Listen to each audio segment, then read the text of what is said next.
Esse problema aqui é bem legal. Considere um fio vertical infinitamente longo e carregado com uma densidade linear de carga lambda uniforme. O fio também é atravessado de baixo para cima por uma corrente constante I. Letra A. Qual é o campo elétrico gerado pela distribuição de carga a uma distância r do fio? Letra B. Qual é o campo magnético gerado pela corrente elétrica a uma distância r do fio? E letra C. Se uma partícula de carga Q se move com velocidade v uniforme nas proximidades do fio, qual deve ser o módulo, a direção e o sentido de v para que a partícula mantenha seu movimento retilíneo e uniforme?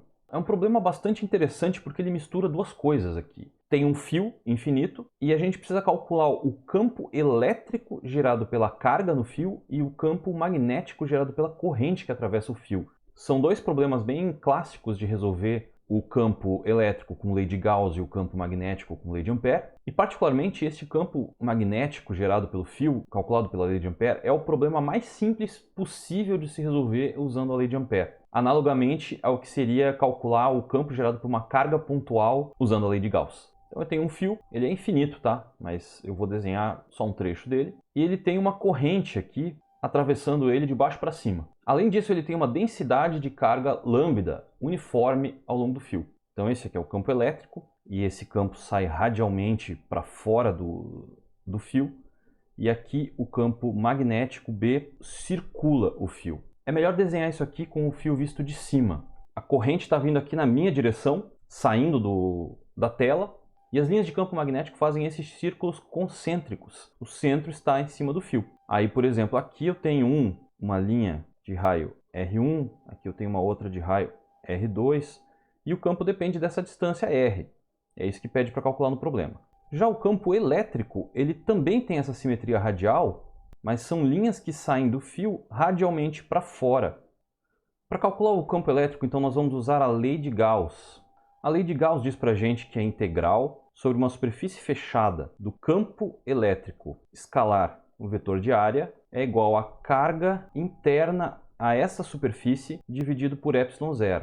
Para usar essa lei para calcular esse campo, a gente precisa escolher uma superfície. E é lógico que a gente tem que escolher ela de forma que seja fácil de fazer essa integral, ou que a gente não tenha que fazer uma integral. A superfície boa de se escolher aqui é algo que tem a ver com a simetria do problema. Então nós temos uma simetria cilíndrica. Por que eu disse que a simetria é cilíndrica? Se eu estiver em qualquer ponto do fio, como ele é infinito, se eu estiver nesse ponto, o campo tem que ter um comportamento. Se eu estiver nesse ponto, a uma distância abaixo aqui, ele tem que ter o mesmo comportamento. Então isso aqui se repete para cima e para baixo. Isso então forma um cilindro aqui em torno do fio. É um cilindro cuja base tem raio R e cuja altura é H. Por que eu escolhi esse cilindro aqui? Vamos ver o que acontece quando a gente for calcular essa integral. Essa integral é a integral de fluxo. Então eu tenho que calcular o fluxo do campo sobre a superfície desse cilindro. O fluxo sobre as tampas é zero, porque o campo passa tangente a essa superfície, não tem fluxo. A tampa de cima e a tampa de baixo vão dar fluxo zero. Só vai ter fluxo sobre a superfície lateral. E nessa superfície lateral, por causa da simetria, porque eu escolhi uma superfície de um cilindro, o campo ao longo dessa superfície lateral ele é constante, ele é uniforme. Então esse fluxo aqui vai ser simplesmente campo vezes área.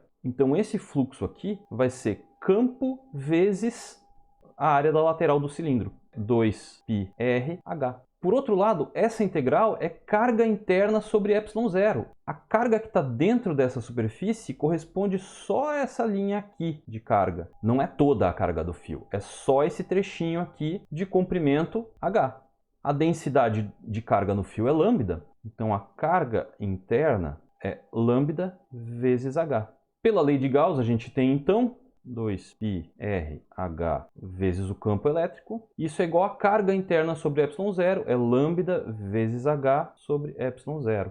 E o h vai embora. Essa é a resposta da letra A. A uma distância r do fio, o campo é densidade de carga sobre 2πε0r. Agora vamos à letra B. Queremos calcular o campo magnético. Para isso, nós usamos a lei de Ampère.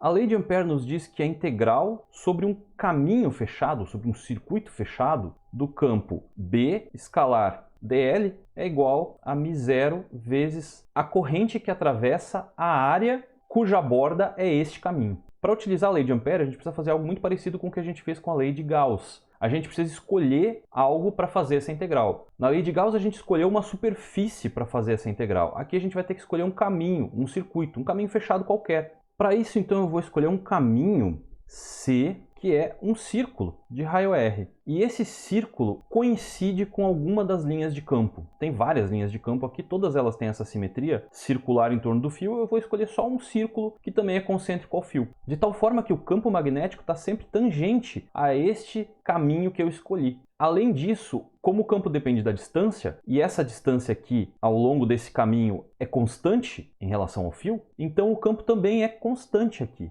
é uniforme, em cima desse caminho que eu escolhi. Como o B e o DL estão na mesma direção, isso aqui vai dar produto escalar de B com DL, vai dar simplesmente módulo de B vezes o módulo de DL. Como o B é constante ao longo deste caminho, isso aqui vai dar B vezes integral de DL. E a integral de DL é simplesmente o comprimento dessa circunferência, que é 2πr. Então essa integral aqui vai ser 2πr vezes o campo B. A corrente que atravessa essa área compreendida por este caminho aqui é a corrente I. E comparando essas duas coisas, nós temos que 2πrB, que é essa integral, é igual a μ0 vezes a corrente I. E isolando o B, nós temos que o campo magnético é igual a μ0I dividido por 2πr. E essa é a resposta da letra B. Então, agora que nós calculamos o campo elétrico e o campo magnético, nós podemos falar sobre o movimento da partícula nas proximidades desse fio. A letra C diz que nós temos, em algum lugar nas proximidades desse fio, uma partícula de carga Q que se move com uma velocidade v. E quer saber qual que é o módulo, direção e sentido dessa velocidade para que, sob a influência desses campos gerados por esse fio, essa partícula se mantenha em movimento retilíneo uniforme. Eu vou colocar aqui em cima da carga um sistema de coordenadas x e y, de tal forma que o y é paralelo aqui ao fio e o x é perpendicular. A partícula está aqui a uma distância r arbitrária do fio, tem essa velocidade v, também numa direção arbitrária, e eu tenho que lembrar qual que é a força atuando sobre uma partícula carregada em função do campo elétrico e do campo magnético. Então essa força é a força de Lorentz, F igual carga vezes o campo elétrico mais carga vezes velocidade, produto vetorial com o campo magnético. Essa força tem que ser zero, porque a partícula está se movendo com velocidade constante. Pela segunda lei de Newton, se a aceleração for zero, a soma das forças tem que ser zero. Então nós temos que a carga vezes o campo elétrico tem que ser igual a menos carga vezes V vetorial B. Posso cortar aqui a carga, então nós ficamos apenas com essa relação. E é igual a menos V vetorial B. Aí eu tenho que pegar esses resultados do campo elétrico e do campo magnético e calcular neste ponto aqui sobre a carga. O campo magnético exatamente aqui em cima, ele está aqui, entrando na tela. E o campo elétrico, ele aponta aqui na direção do eixo X. O campo elétrico é esse valor aqui, lambda sobre 2πε0r, na direção I. Isso aqui é menos V vetorial B. Este valor aqui na direção menos K. Menos μ0i sobre 2πr na direção K. Dá para simplificar várias coisas aqui. Então vai ficar lambda sobre μ0ε0i na direção x é igual a v vetorial k. Aqui eu tenho a velocidade v que eu posso escrever como módulo de v vezes a direção de v. Isso aqui fica v, módulo, né, vezes a direção de v vetorial k. E aí nós temos aqui um produto vetorial de vetores unitários, vai dar um vetor unitário também, e aqui isso aqui é igual a um vetor unitário. Quer dizer, o módulo de v é lambda sobre μ0ε0i. E a direção e o sentido de v é tal que v vetorial k é igual a i. Nós precisamos lembrar dessas propriedades desses vetores unitários aqui. I vetorial j da k, j vetorial k da i, k vetorial i da j e assim por diante. Então, comparando aqui, nós temos que este vetor aqui, a direção de v é j, ou seja, é para cima, é no eixo y positivo. Podemos então finalmente escrever que a velocidade v, ela é esse módulo aqui, lambda sobre μ0ε0i na direção j. Essa é a resposta da letra C. Tem só mais uma coisinha que eu queria fazer. Isso aqui é desnecessário, tá? O problema já acabou. Mas eu queria aproveitar que apareceu μ0 e ε0 na mesma expressão. Quando a gente estuda ondas eletromagnéticas, a gente vê que a velocidade da luz, c, é igual a 1 sobre raiz de μ0, ε0. Eu posso escrever então essa velocidade v como c ao quadrado vezes lambda sobre i na direção j. É outra forma de escrever. E notem que, fazendo análise dimensional aqui, bom, c tem dimensão de comprimento por tempo. Agora, lambda tem dimensão de carga por comprimento. E a corrente tem dimensão de carga por tempo. Aí corta carga com carga e nós ficamos com um comprimento por tempo aqui no c e um tempo por comprimento aqui nessa fração. E aí, o que sobra aqui é só a dimensão do c, comprimento por tempo, que é a dimensão de velocidade.